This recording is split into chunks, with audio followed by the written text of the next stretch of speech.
और आप सभी उपस्थित अतिथिगण, सबसे पहले परम श्रद्धेय श्री केशरी चंद चंदेल जी के चरणों में नमन करता हूँ। आज श्री अक्षत जी का 82वां जन्मदिवस है और आज ही अक्षत 12वां सम्मान समारोह उनके लिए आयोजित किया गया है। इसके लिए भी मैं आयोजन समिति को बहुत बहुत बधाई देता हूँ।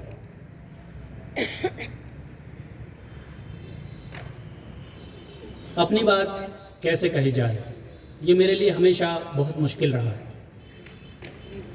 ऐसे में अक्षत जी की कविताएं जो हैं वो बहुत बड़ी प्रेरणा बन के सामने आती हैं, और उनकी एक कविता जिसने आज इस मंच पे मुझे बोलने के लिए प्रेरित किया वो आपके साथ शेयर करता हूँ। शायद वो कविता नहीं कभी पढ़ी होती तो धन्यवाद कहकर ही यहाँ से निकल जाता। ये कविता कहती है, गली गली कूचे कूचे में गीत सुनाता मैं बंजारा, धरा गगन को नाप चुका हूँ फिर भी तिल भर थका ना हारा, मेरे अथक परिश्रम पर ना बाधा बनता कभी पसीना, मेरे प्यारो तुम्हें ना आता मुझसे सीखो कैसे जीना, मैं कल पर विश्वास न करता बाधाओं से कभी न डरता, हिमगिरी से संकल्प अचल है मैं माटी को सोना करता, ज्योतिधार है रोम रोम में मुझसे सदा दूर अंधियारा। आगे की कुछ पंक्तियां हैं इसी कविता की। जिस पथ पर बढ़ चला अकेला लाखों बनते संगी साथी, अवरोधों की चमकी बिजली घिरे जलत के पागल हाथी, तूफानों ने रथ को रोका किंतु ना उनकी कुछ चल पाई, राहु केतु के प्रपंच ने मेरे सम्मुख मुंह की खाई, शीतल कर दी नजरें उसकी जिसने मेरी ओर निहारा। ये चांद एक बंजारा, इस कविता की कुछ पंक्तियां थी जो मुझे बहुत प्रेरित करती हैं। इस कविता का हर शब्द ताकत देता है।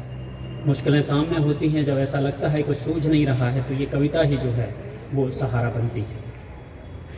खैर, एक पत्रकार होना अपने आप में एक चुनौती है, और चुनौती इसलिए है क्योंकि बहुत सारी अपेक्षाएं, बहुत सारी आशाएं सबकी जुड़ी हुई होती हैं। हर उम्मीद को, आशा को पूरा कर पाना एक पत्रकार के लिए मुश्किल होता है। ऐसे में कई सवाल खड़े होते हैं, और जब सवाल खड़े होते हैं तो सम्मान का सवाल ही नहीं होता। ऐसा मैंने कभी नहीं सोचा था कि मैं कभी सम्मानित किया जाऊंगा, क्योंकि बहुत सारे सवाल मेरे ऊपर भी खड़े हुए थे। और आज अपने आप को यहाँ पे सम्मानित होते हुए देखकर बहुत ही गर्व का अनुभव कर रहा हूँ, बहुत ही गौरव का अनुभव कर रहा हूँ। और ख़ास तौर से अपनी मिट्टी, अपने शहर में जो सम्मान ये आज मुझे दिया गया है, उसकी मैं शब्दों में कोई वर्णन उसका नहीं कर सकता हूँ। आज हमारे पास खबरों की हम बात करते हैं। हमारी खबरों में बहुत तेज़ी की बात होती है कि आप तेज़ी से खबरें दिखाइए, जो आ रहा है तुरंत दिखाइए।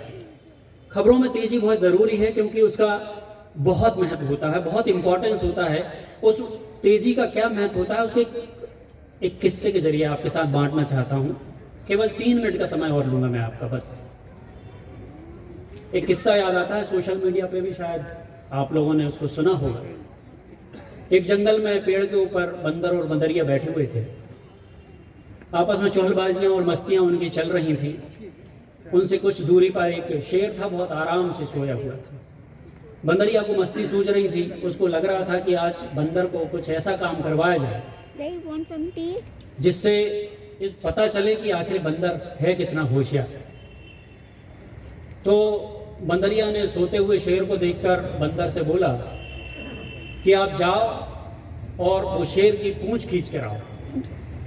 बंदर गया। उसने सोचा पहले कि आज इस चैलेंज को यदि स्वीकार नहीं किया तो बहुत बड़ी हार होगी। गया, पीछे से चुपके से कूदते फांदते शेर के पीछे से जाके जोर से उसकी पूंछ खींच दी। शेर एकदम से बिलबिला गया, तमतमा गया। उसने देखा गुस्से से बंदर की तरफ और उसकी तरफ देख के गुर्राया। बंदर को तो फिर भागना ही था वहां से। बंदर भागता रहा, शेर उसके पीछे पीछे भागा। दोनों बहुत दूर तक भागते रहे, लेकिन बंदर चूंकि कूद सकता है, फांद सकता है, सब कुछ कर सकता है, तो बहुत आगे निकल गया। थोड़ी दूर जाकर एक पेड़ के पास ऊपर चढ़ के बैठ गया और देखने लगा कि शेर है या नहीं। लेकिन इस दौरान वो सोचने लगा कि यदि बंदर आ गया तो फिर मैं कहाँ जाऊँगा, फिर आगे वो बंदर इस जंगल का राजा है, मुझे पकड़ लेगा, मार लेगा, तो इसलिए मुझे कोई एक ऐसी तरकीब सोचनी होगी जिससे कि मैं उससे बच सकूं। यही सब सोच रहा था तो उसे पेड़ के नीचे एक अखबार दिखाई दिया। उसका दिमाग चल गया, उसका काम बन गया, नीचे आके बैठ गया और अपने सामने ऐसे उसने पेपर लगा लिया। थोड़ी देर में शेर घूमते घूमते आया, वहाँ पहुँचा, उसने देखा कि यार ये पेपर पढ़ रहा है कोई। उससे पूछा, यार भाई साहब, तुमने किसी बंदर को यहाँ से भागते हुए देखा है? तो बंदर बोला कि वही बंदर तो नहीं जिसने शेर की पूंछ खींची थी। तो शेर बोला कि तुम्हें कैसे पता? बोले ये वही खबर पढ़ रहा हूँ मैं इसमें, जिसमें ये लिखा हुआ था कि एक बंदर शेर पूछ रहा है। तो ये इस तरीके की कुछ तेजी होती है, और जब खबर तेज होती है तो इस तरीके से सर्कुलेट होती है, और इसी दुनिया में आज हम काम कर रहे हैं। आप लोग देख ही रहे हैं कि किस तरीके से काम हो रहा है।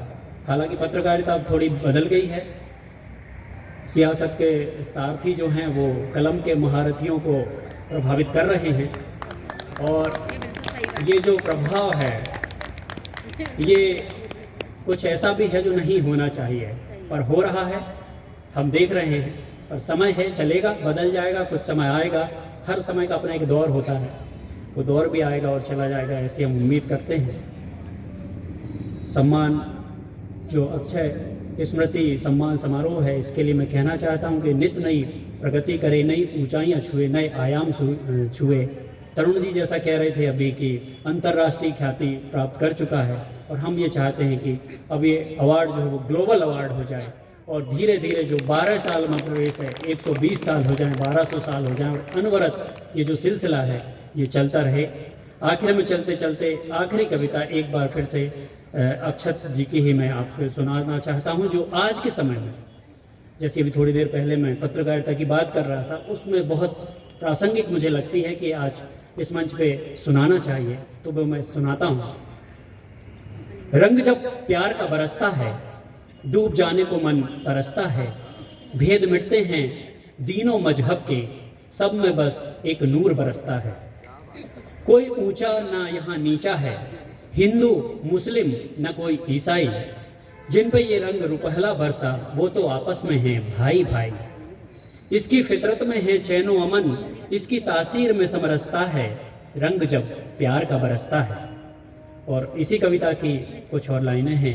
आओ इस रंग में नहाकर हम जहाँ को रंग बिरंगा कर दें, फूले टेसू से जवानी लेकर मुस्कुराते गुलाब में भर दें, प्यार के रंग में नहाए जो उसकी रग रग में खुदा बसता है, रंग जब प्यार का बरसता है। आप सभी को बहुत बहुत धन्यवाद, आपने मुझे समय दिया, सम्मान दिया और मेरी बातों को सुना। धन्यवाद, जय हिंद। बहुत बहुत धन्यवाद।